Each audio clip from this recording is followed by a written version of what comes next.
Bonjour madame, bonjour monsieur, chers téléspectateurs de Communion Télévision. Nous sommes très heureux de vous savoir chaque jour scotché au niveau à devant votre petit écran en train de regarder nos émissions. Bienvenue à Décryptant votre plateforme d'éducation.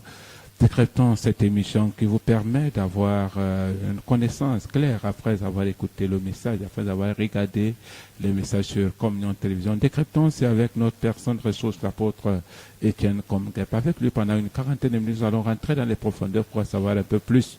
Suivant cette thématique, surtout depuis quelque temps, nous parlons du repos, vivre dans le repos. Mesdames, Messieurs, il est avec nous dans ce studio, l'apôtre Comgep. Apôtre, bonjour. Bonjour Simon, bonjour chers téléspectateurs, que la grâce surabonde sur vous. C'est un plaisir de vous savoir nombreux à écouter ce que le Seigneur voudrait encore nous communiquer aujourd'hui. Soyez bénis encore une fois de plus. Oui, apôtre, j'ai comme impression que vous avez pris un peu plus de temps pour vous reposer un tout petit peu.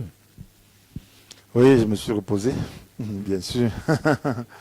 Donc, le repos est très important. Oui. Donc, il faut se reposer. Il faut quelquefois avoir le temps de dormir. Donc, se reposer de certaines activités serviles. Oui. Donc, voilà ce que le Seigneur a institué. Donc, c'est lui qui est le Créateur, lui-même s'est réservé un jour. Oui. Oui. Donc, et il s'est reposé ses œuvres après avoir tout créé. Il nous appelle à nous reposer parce qu'il nous aime. Donc, parce que nous sommes sa créature. Donc, il nous impose le repos de toutes les façons. Oui, d'accord, il nous impose le repos. Maintenant, apôtre, nous avons notre thématique centrale, qui est vivre dans le repos. Aujourd'hui, nous sommes à la 8e partie. Apôtre, vous avez traversé la première, deuxième, 5e, 6e, 7e. Aujourd'hui, nous sommes à la 8e partie. Est-ce que vous avez le sentiment qu'après avoir enseigné longuement sur vivre dans le repos, que plusieurs ont été captivés? Oui, je crois. Dans les réunions de jeudi, donc, où il y a des rapports, il y a des questions, oui.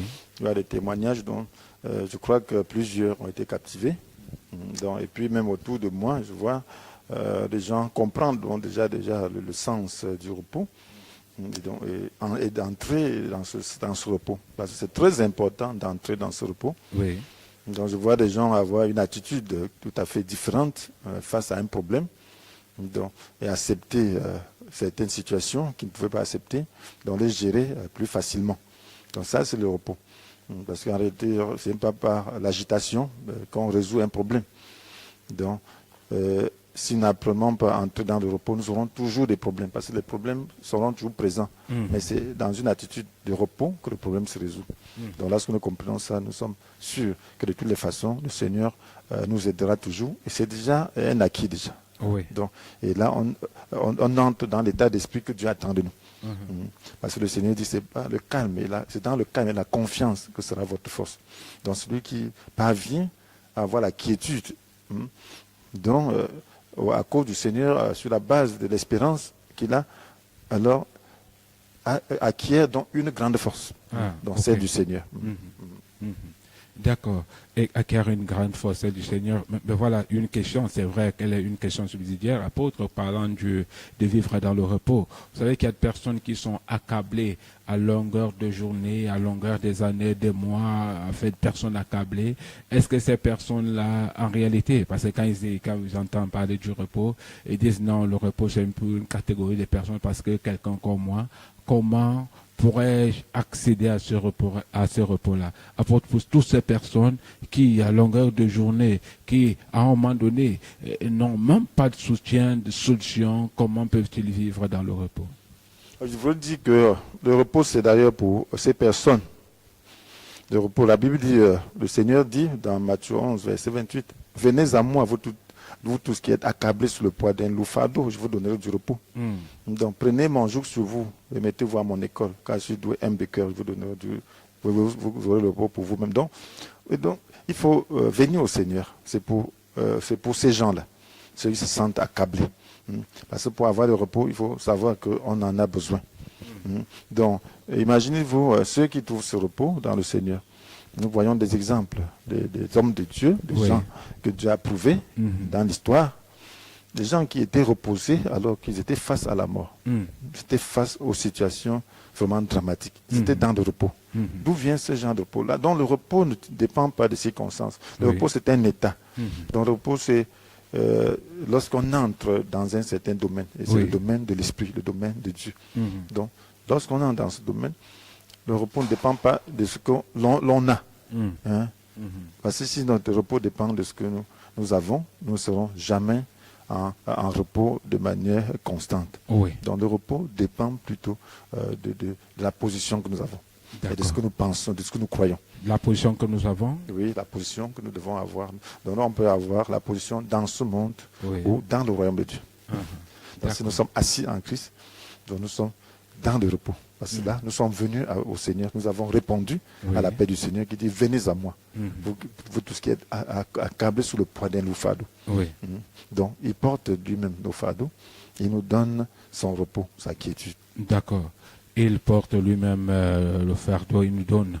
Voilà, mais maintenant, apôtre, concernant le repos, nous sommes à la 8e partie, je l'ai dit tantôt. Maintenant, vous nous amenez dans la nature humaine. Quand vous parlez de la nature humaine, apôtre, cela renvoie à quoi? Voilà, la nature humaine se réfère aux attributs moraux de l'homme. Donc, lorsque nous parlons de la nature humaine, nous voulons dire comment est l'homme, quel est l'état de l'homme, sur le plan moral. Donc, pour être simple. Donc, un homme qui est né de femme, donc, a un certain état, donc, dans un certain comportement. Donc, il a des attributs, donc, qui lui sont propres. Donc, nous parlons donc de ce qui est général aux hommes. Nous parlons donc de ces attributs donc, généraux aux hommes. Voilà, de ces attributs. Maintenant, combien de natures comporte un humain? Donc, un humain, est-ce qu'il a plusieurs natures en lui? Donc, les humains ont différentes natures. Donc, c'est pour dire qu'un homme est différent d'un autre par rapport à ses qualités morales. Mais en général, il y a un fond qui est propre à tous. Donc, c'est que l'homme est mauvais. C'est la Bible qui le dit. Donc, par nature, l'homme est mauvais. La Bible nous dit que le cœur est tortueux plus que toute autre chose. Donc, il est incurable qui pourrait le connaître. Donc, et aussi, l'homme ne se connaît pas suffisamment. Donc voilà, ce qui est propre aussi à l'homme, l'homme ne se connaît pas suffisamment. Il ne peut pas se connaître entièrement. D'accord. Maintenant, vous dites que la nature de l'homme, c'est que l'homme est mauvais. Voilà. C'est-à-dire que chaque homme a sa nature à lui, ou bien un homme peut avoir plusieurs natures? Donc un homme a une nature, mais ce qui est commun à tous, c'est que nous sommes tous mauvais. Des natures.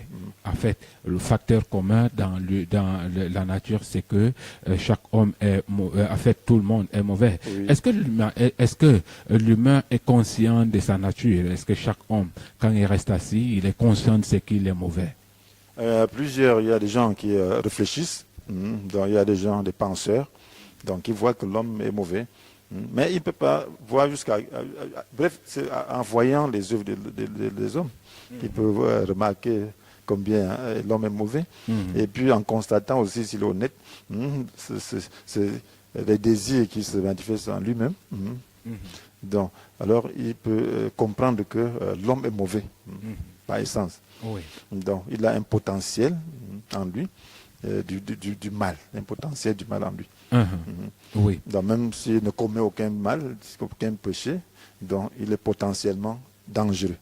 C'est-à-dire lui, en restant comme nous sommes là, moi en fait l'homme, pendant qu'il est assis, il dit qu'il sait que non, tel que je suis là, moi je suis mauvais. Oui, il peut savoir, mais il ne peut pas savoir jusqu'il est mauvais. Il va voir que sont les autres qui sont mauvais. Donc il va voir combien d'actes condamnables les autres posent. Et s'il est égocentrique, parce que l'homme, il y a des narcissiques, donc des gens qui s'aiment trop eux-mêmes, donc ils ne voient les autres que par rapport à eux-mêmes. Donc c'est eux qui ont besoin d'aide, c'est eux qui ont besoin d'être bien traités. Donc les autres n'ont pas besoin d'être très bien traités. Voilà les narcissiques. Donc, et ils verront tout le monde mauvais, sauf lui-même, sauf eux-mêmes. Donc, Oui. c'est un peu ça. Donc, ça dépend. Donc, il y a des gens plus objectifs.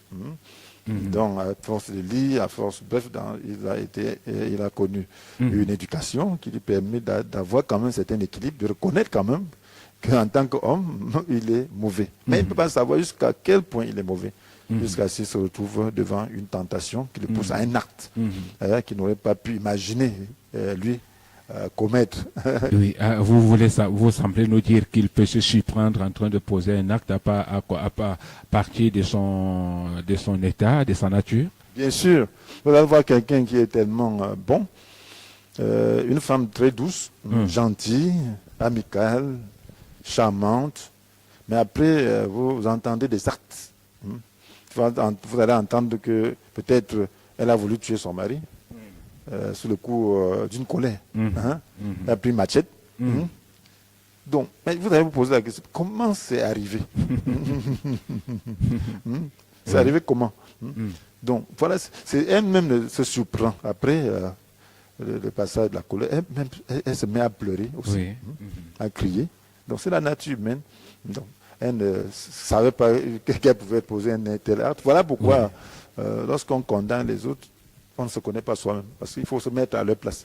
Donc, lorsqu'ils ont posé cet acte, donc si j'étais aussi à leur place, qu'aurais-je fait? Est-ce que je ne serais pas tenté à faire la même chose? D'accord. Et là, ça nous permet d'avoir plus de compassion. Mais maintenant, apôtre, est-ce que la nature détermine l'homme? La nature détermine l'homme? Oui. C'est la question que je pose. Bien sûr. L'homme, c'est sa nature. Donc, et puis, Dieu nous a créés avec différents dons, différentes capacités, dans différentes façons de faire. De même qu'un corps a différents membres. Mais chaque membre a une fonction. C'est comme ça que Dieu nous a créés. Il nous a créés pour nous compléter les uns les autres. C'est nous tous qui formons à peu près l'image de Dieu. Donc, quand nous réunissons toutes les différentes qualités que nous avons, donc ça représente un peu ce que Dieu peut être. Parce que vous allez voir certains qui ont des capacités. Vous allez voir quelqu'un monter sur le haut, sur le sommet d'un immeuble, s'accrocher, et puis il travaille tout naturellement. Et vous allez voir des gens entrer dans des puits, creuser jusqu'à 10 mètres en profondeur. Ils n'ont pas d'échelle pour monter. Vous allez voir comment ils montent. Il pose les pieds tout au bord là. Alors un autre aurait du vertige si c'était seulement à 4 mètres. C'est assez compliqué donc, pour ces gens-là. Voilà, donc celui-là, c'est tout. C'est comme si c'était pas un événement pour lui. Il peut y accéder et remonter chaque jour. Mais un autre, s'il regarde seulement, il va y tomber par vertige. Donc voilà, ça c'est les capacités. Donc, vous allez voir certains adroits, très adroits, il ne manque pas de but. Si vous lui donnez une pierre, il va viser droit. Mais un autre tellement maladroit que vous allez voir, il ne passera même pas à côté de l'objectif en lançant une pierre. Donc, ça, c'est des capacités. Donc, sur le plan intellectuel, c'est la même chose. C'est des capacités intellectuelles par rapport à certains sujets. C'est pour ça que vous avez des gens, on se pose toujours des questions. L'homme est arrivé comment à fabriquer des choses donc comme les moteurs à 4 temps, comme l'électronique, donc comme l'avion. Donc vous voyez, donc tout ça, c'est pas facile. Donc c'est des capacités. Et même pour qu'on comprenne, ce n'est pas facile. Ce n'est pas tout le monde qui comprend. Mais il y a des poètes, donc ils vont vous faire de la poésie. Donc ils ont des capacités. D'accord. Donc, et tout ça mis ensemble. Donc, fait avancer. Donc, Dieu a voulu que l'homme se complète, que personne ne soit seul.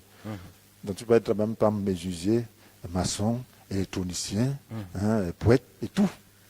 D'accord. Donc, voilà, on se complète pour pouvoir même construire une maison. Voilà. Mais maintenant, peut-on se contenter de sa nature en tant qu'homme? Est-ce qu'on peut dire que je suis content de ma nature parce que ça c'est intéressant pour moi? Voilà, donc ça dépend. On peut se vanter peut-être de ses qualités. Mais il y a le mauvais côté de l'homme, donc que j'appelle donc la nature humaine, donc, que Dieu dit étant tortueux et incurable. Donc lorsque on a le souci de l'éthique, de la morale ou de la justice de Dieu, et qu'on remarque qu'on est ainsi créé, Oui. bref, qu'on a une telle nature par notre naissance terrestre, parce qu'en réalité, lorsque Dieu nous crée, il n'a pas doté d'une telle nature mauvaise.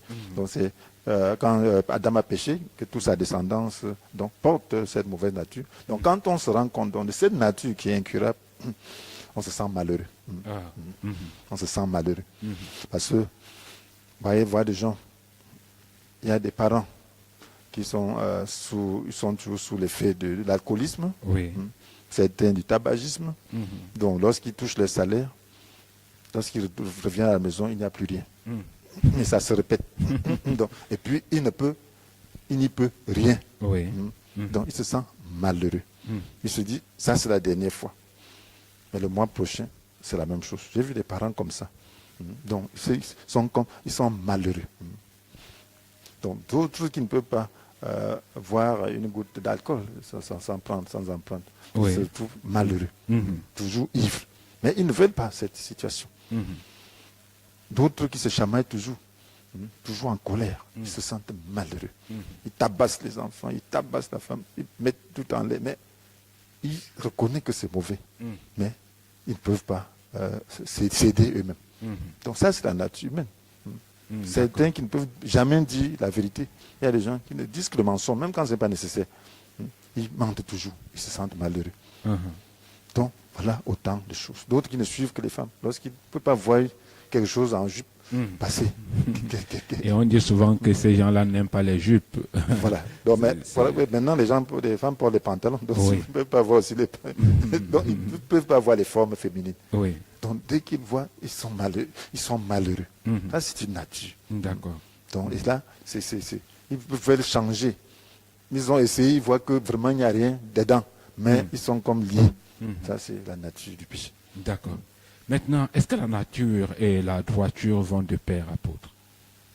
La nature Et la droiture. La droiture. Donc, la nature, c'est, je peux dire, l'état de l'être déjà. Donc, que Dieu dit déjà ne pas être bien. Donc, c'est des attributs qui ne sont pas... L'homme n'a pas de bons attributs, il a des mauvais attributs aussi. Donc, maintenant, la droiture, c'est quoi? La droiture, c'est par rapport à quelque chose. C'est par rapport à Dieu. Donc, la droiture et la justice vont ensemble. Donc, la droiture, c'est par rapport à la justice de Dieu. Bon, voilà, maintenant, la droiture, parlant de la droiture, est-ce qu'il est possible que qu'elle soit visible dans la vie d'un homme, d'une personne quelconque? Bien sûr, la droiture, le cœur, un cœur droit, se manifeste dans les actes. Donc le cœur est le centre même de la vie morale. Donc, alors, lorsque nous voyons un homme vivre, c'est le reflet de son cœur. Oui. Donc, de ses intentions. Donc, on pose des actes parce qu'on a des intentions, on pense. Donc, et puis, on pose des actes. Donc, ça se voit visible dans la manière dont on interagit les uns avec les autres, comment on résout un problème, dans le comportement. Donc, quelqu'un de droit, ça se fait remarquer. Oui. Ça peut se voir à travers, si on vit avec la personne, si on se rapproche de cette personne, si on voit les actes que cette personne pose. Donc on peut quand même lire jusqu'à un certain niveau.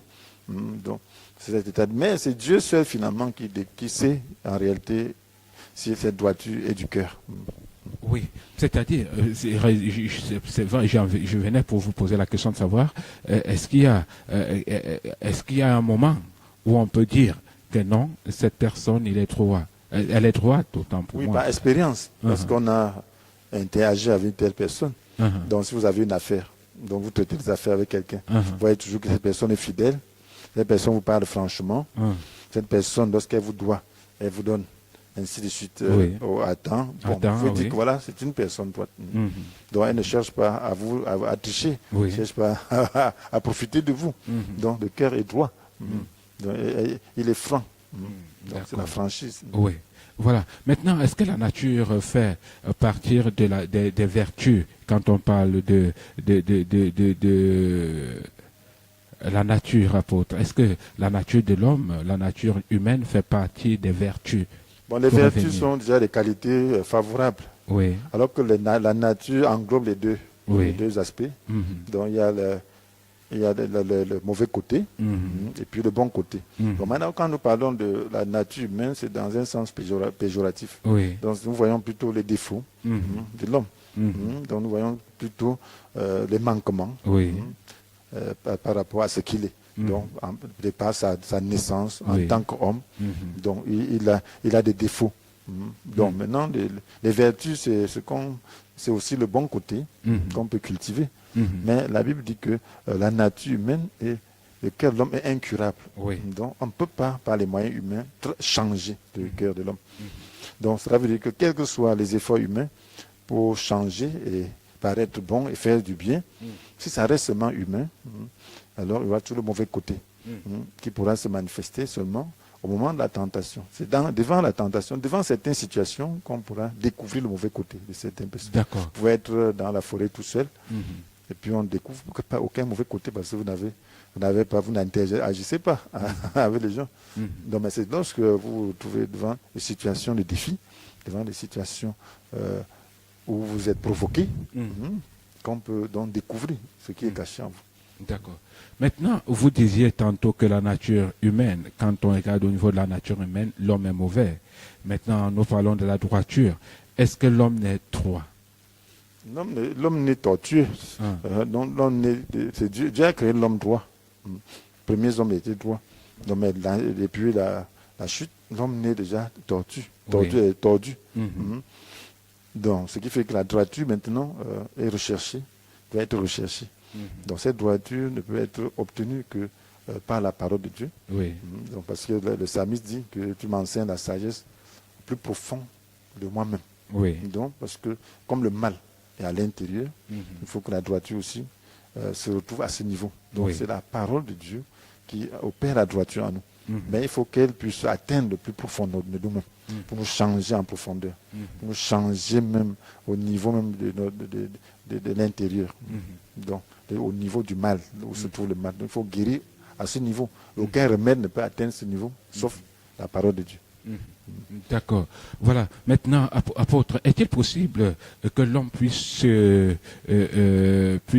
changer lui-même, en fait, par rapport à la droiture, par rapport à la nature? Est-ce qu'il est possible pour l'homme de se changer, d'adopter, de prendre la résolution d'adopter une bonne nature et d'adopter la droiture également? Voilà, je voudrais dire que tout est effort humain pour pouvoir changer et voir l'échec.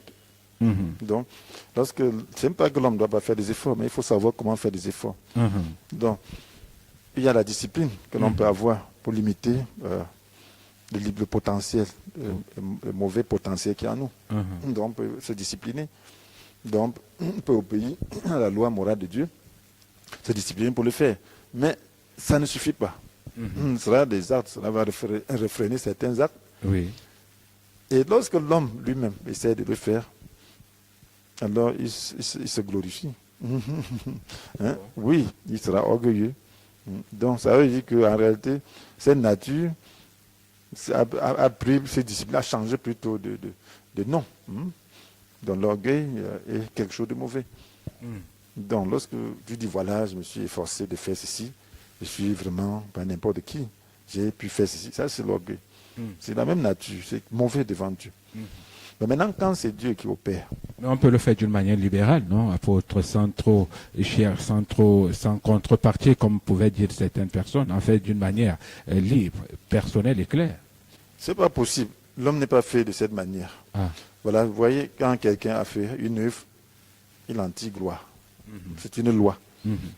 Donc, ce qui fait que cette œuvre-là est superficielle. Oui. Donc, cette gloire qui est manifestée montre seulement que ce n'est pas au niveau de l'homme.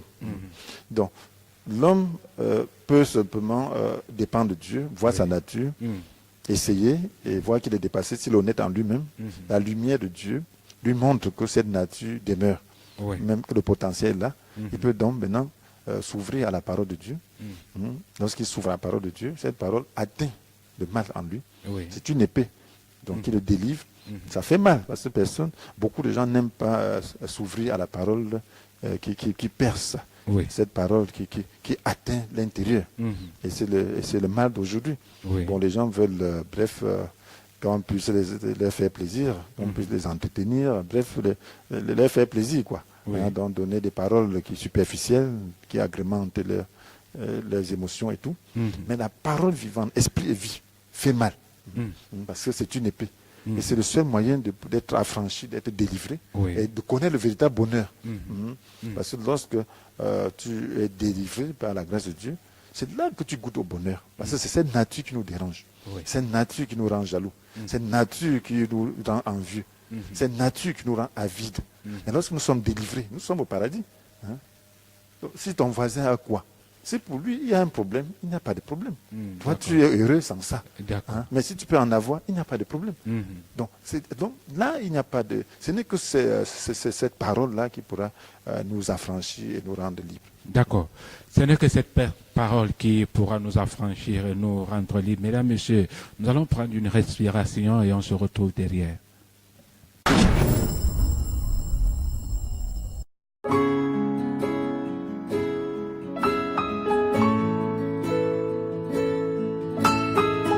There is no place I'd rather be than in your presence.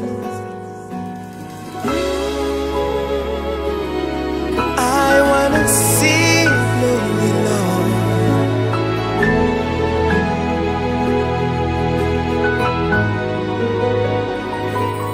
Holy Father, I desire to encounter your great power as I worship upon this altar. Let your fire make me over. Glory to glory, glory to glory. You will take me, you will take me higher and higher, stronger and stronger. You will make me, you will make me.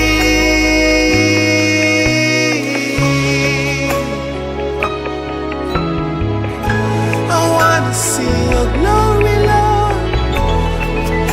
Hallelujah.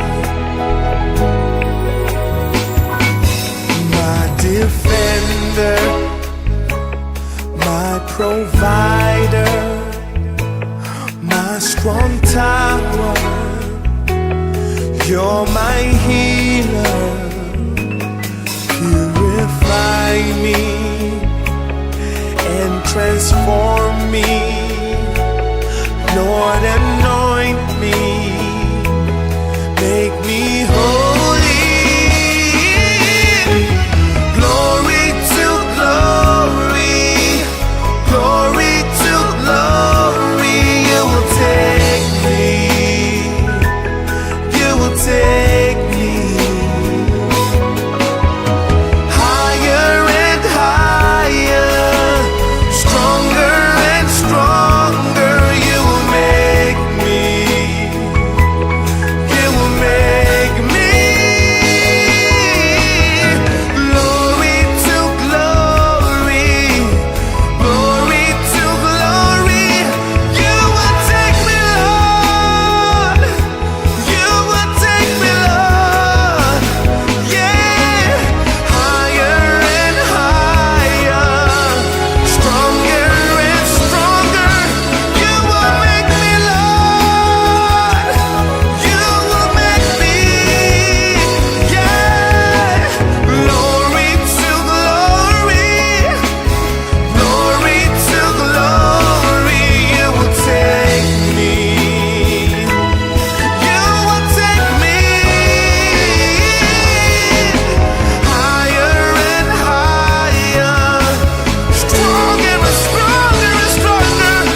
to see your glory.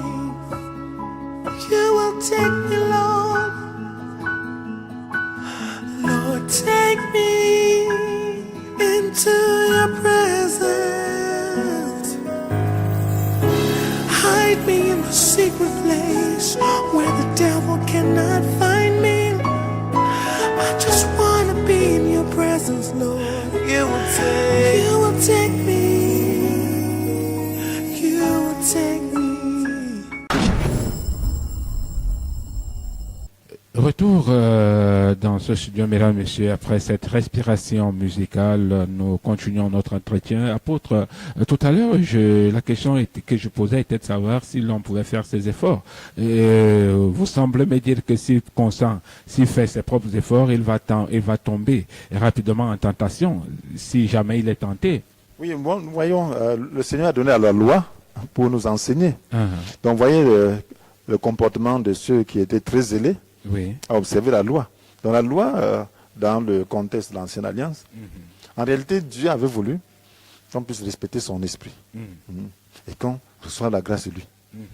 Mais il a donné à des gens dans un contexte où l'esprit n'était pas libéré comme aujourd'hui. Oui. Donc, ils avaient le cœur de pierre. On appelle ça cœur de pierre. Et tant que le cœur est de pierre, ça veut dire que le cœur n'a pas changé, c'est la nature humaine. Donc, lorsqu'on respecte dans ce contexte, on a fait ses propres efforts. Oui. Et ceux qui étaient plus zélés, comme les pharisiens au temps de Jésus, vous voyez quel orgueil ils affichaient, même envers le Créateur. Donc, vous voyez, ils passaient leur temps à voir le défaut dans la vie des autres, dans la vie même du Seigneur. Même dans la vie du Seigneur. Donc, ils étaient orgueilleux parce qu'ils pensaient qu'ils respectaient. Donc, ils faisaient des efforts pour respecter certaines lois. Ils en avaient même ajouté. Oui. Ils avaient un lot de 613 règles qu'ils respectaient. Donc, et puis, ça les rendait orgueilleux. Voilà ce que la nature humaine fait. Donc, voilà déjà un exemple. Donc, vous voyez, l'apôtre Paul, lui, il faisait partie des pharisiens. Mais il tuait les chrétiens. Pourquoi? Parce qu'il pensait qu'ils ne respectaient pas la loi de Dieu. Maintenant, quand la lumière est venue dans sa vie, il a vu que lui-même était pire. Il dit souvent qu'il est le premier des pécheurs. Donc, et puis il dit, malheureux que je suis qui me délivre de ce que voit la mort. Donc il a vu qu'il était misérable, mais avant, il était orgueilleux jusqu'à tuer les autres. Parce qu'il ne respecte pas la loi de Dieu. Donc c'est la même chose, parce qu'ils essayaient de respecter. Donc voilà pourquoi un chrétien qui juge un autre n'est pas entré dans la grâce, n'est pas délivré, n'a pas le cœur changé. Donc il a le cœur de pierre. Donc il lit la Bible comme une loi, il essaye aussi de suivre, mais le cœur n'a pas changé. Parce que le cœur ne peut être changé que par la grâce. Que lorsqu'on voit qu'on est incapable, et lorsque tu sais que tu es incapable, tu reçois la capacité de Dieu. C'est une grâce. Et lorsque tu vois un autre, tu te rends compte que non, il n'a pas la capacité de Dieu. Si j'étais à sa place, je ferais exactement comme lui. Donc comment faire pour lui donner cette capacité? Prier. Et puis essayer de lui parler, de l'aider. C'est ça qu'il est question. D'accord. Voilà. Maintenant, quand on parle de la tentation dans la vie de l'homme, apôtre. Vous voyez, le tentateur est là. Là où il y a Dieu, le diable aussi là. Le diable joue son rôle. Et si Dieu l'a laissé, c'est parce qu'il joue un bon rôle. Le diable? Oui. Ah bon? Bien sûr. Il nous aide à nous développer. Il nous aide à nous découvrir. Dans la tentation? À travers la tentation. Donc, alors nous avons besoin, il nous aide à dépendre de Dieu. Voilà ce que le diable fait pour nous. Parce qu'il n'y a pas de diable, chacun se dirait saint. Mais lorsque la tentation est là, on se rend compte à quel point on est mauvais. Parce qu'on y tombe. Donc, l'apôtre, le roi David est tombé dans la tentation. Et là, il s'est découvert. Mais c'était le diable. Qui l'a induit. La tentation, c'est quoi? C'est d'attirer les gens à faire le mal. Voilà le rôle du diable. Donc maintenant, quelqu'un t'attire à faire le mal. Si tu avais le mal en toi, tu vas être attiré. Maintenant, si tu n'as pas le mal, tu vas résister. Donc, il nous aide à découvrir le mal qui est en nous. D'accord. Vous dites que le tentateur est aux côtés de l'homme pour l'aider, alors que personne n'aimerait être tenté. Bien sûr. Donc, personne n'aimerait être tenté. C'est comme un travail. Donc, personne n'aimerait faire un travail. Donc, en réalité, c'est parce que nous sommes tentés que nous dépendons de Dieu. si on n'était pas tenté, on ne dépendait pas de Dieu. Il y a un jour, donc, lorsque le Seigneur va, lorsque nous évoluons dans la sainteté, lorsqu'il verra que nous sommes déjà assez forts, il va éloigner les tentateurs. Et nous serons dans un autre monde. Donc, dans le nouveau monde, il n'y aura plus de tentation. Parce que Dieu aura permis que nous soyons éprouvés jusqu'à ce qu'il voit à quel point notre volonté est engagée. Donc, il nous aide à développer notre volonté, à dépendre de Dieu, à être transformé. Donc, voilà le rôle positif. Parce que Dieu ne fait rien qui ne soit pas positif. Vous voyez, après la tentation de Job, vous voyez, le Job, c'est Dieu qui a permis. Et Dieu pouvait avoir permis une mauvaise chose. Donc après, Job est sorti plus grand. Ok. Ok. Donc, lorsque nous parvenons à vaincre la tentation, alors on parvient. Jacques parle de couronne de vie. Après avoir été heureux l'homme qui enduit les épreuves. Oui. Donc, après avoir fait ses épreuves, il sera couronné. Il aura pour récompense la couronne de vie. Donc, c'est la vie que Dieu donne à ceux qui l'aiment. Donc, c'est important. D'accord. Mais on ne doit pas s'exposer à la tentation. On doit fuir. Donc, c'est un combat. D'accord. Oui. Voilà. On doit fuir. On doit pas s'exposer à la tentation parce que c'est un combat. Mais maintenant, apôtre, il y a des personnes qui ont pour seul objectif tenter les autres. Est-ce que eux, ils ont revêtu la peau du diable, du tentateur, apôtre? Parce que très souvent, on se rend compte que lui, il est venu pas pour la bonne cause, pour tenter l'autre. Hein?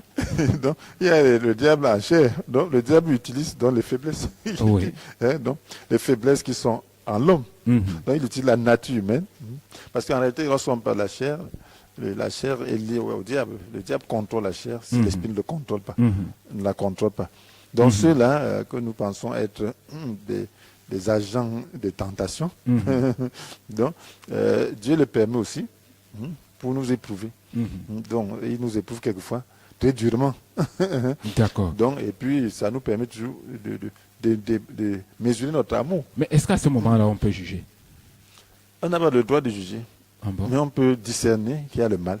On n'a pas le droit de juger un autre. On doit séparer l'homme du mal qu'il porte. Mais on doit essayer d'aider quelqu'un, même par la discipline, en lui parlant franchement, en lui exposant franchement la parole de Dieu. Oui. Pour essayer mais en lui faisant une remontrance par rapport à ce qu'il est en train de commettre, de poser comme acte. On peut le faire, mais avec amour, avec l'intention qu'il change. S'il ne change pas, donc, la Bible dit ôtez le méchant du milieu de vous. Donc voilà autant. Donc si quelqu'un ne change pas, vous n'êtes pas obligé d'aller faire de cette personne un associé ou un ami. Mais tu ne dois pas faire de lui un ennemi non plus. Donc c'est de ça qu'il est question. Parce que tu es en mission, tu dois faire quelque chose. D'accord. Donc tu ne dois pas tourner autour de quelqu'un qui va t'empêcher de faire ta mission. Mais tu dois tirer leçon de sa nature. Donc tu dois t'élever. Parce que pour aimer quelqu'un qui te fait du mal, il faut beaucoup s'élever. Donc, ça va permettre de t'élever. D'accord. De te dépendre davantage de Dieu. Voilà. Apôtre, est-ce que l'homme doit s'attacher au but? Bien sûr, l'homme doit être attaché au but. Parce que si on n'est pas attaché au but, on en sera détourné. Donc, on doit connaître le but pour lequel on vit. Voilà pourquoi un chrétien qui ne connaît pas le but pour lequel il est sur la terre pourra ne pas atteindre ce but. Donc, il doit savoir ce but et savoir que toutes les autres choses sont secondaires, donc sont des moyens pour pouvoir atteindre le but. Mais il faut reconnaître quel est le but. Parce que si tu connais le but, tu pourras supporter toute autre chose. Si tu es en train d'aller peut-être à Douala, donc il y a escale, je ne sais pas, à Boum-Niébel, si. J'ai beaucoup d'argent, j'ai faim, je m'assois là. Peut-être j'ai pris un bus, je dis j'ai trop faim, je m'enfoie dans un restaurant, je me mets à manger. On sonne, quand on klaxonne, je dis j'ai faim, laissez-moi manger. C'est un plus ce que je suis en train de faire. Le but va me laisser. Donc j'ai oublié que la faim est quelque chose, mais c'est supportable. Mais si je sais qu'à Douala, j'aurai un plat où je pourrais entrer dans un restaurant, bien propre, donc bien manger, je peux supporter. Là, je ne sentirai plus la faim. La faim ne sera plus une obsession pour moi, parce que j'ai de l'espérance. Donc c'est la même chose. Le chrétien doit savoir qu'il vit pour le fier. Donc il y a des moments où on a faim. Il y a des moments où on n'est pas à l'aise, comme on le souhaiterait. Ce n'est pas grave. Donc, le but, c'est quoi? Demain, on sera à l'aise. Et Dieu même peut nous donner d'être à l'aise demain. Ok. Donc c'est peut-être qu'il est en train de nous éprouver pour qu'on se développe. Donc, D'accord. maintenant, si on perd le sens de ce but, alors on pourra ne pas arriver. D'accord. Voilà, apôtre, puisque nous parlons de la nature humaine, est-ce qu'il est possible que deux personnes de différentes natures puissent s'accorder? Bien sûr, c'est ce que Dieu demande. Nous sommes différents les uns des autres. Voilà pourquoi on parle de la tolérance. Oui. La tolérance. Tu vois les choses différemment de moi. Pas parce que tu es mauvais, mais Dieu t'a créé pour voir cela. Tu fais des maths peut-être mieux que moi. Et peut-être je fais je ne sais pas quoi, l'anglais ou les langues mieux que toi. Donc on se complète. Lorsqu'il faut écrire peut-être il faut résoudre une équation mathématique, tu dois le faire. Oui. Il faut écrire peut-être des lettres, je le fais. Donc c'est ça. Donc on se complète. Oui. Donc tu vois cet aspect des choses parce que ta manière d'être, ton style te permet, c'est comme une position. Ok. Donc voyons cette salle, il y a une position. Dans une position, tu peux voir certaines choses qui sont de ce côté-là. C'est la même chose. Donc ce que tu es, tes qualités te donne une position qui te permet de voir certaines choses. Donc j'ai besoin que quelqu'un se tienne de l'autre côté pour me dire ce qui est de l'autre côté. Moi, de mon côté, je dois lui dire ce qui est de mon côté. D'accord. Et là, on aura tous les côtés ensemble, lorsque nous venons ensemble. Mais à ce niveau-là, apôtre, est-ce que on peut parler de la perfection dans la vie de quelqu'un? Est-ce qu'il est possible donc d'être parfait? Oui, on doit être parfait. C'est-à-dire qu'en nous, il y a ce qui est mauvais, il y a ce qui est bon. Et ce qui est bon doit aussi se perfectionner. Donc la perfection, c'est quoi?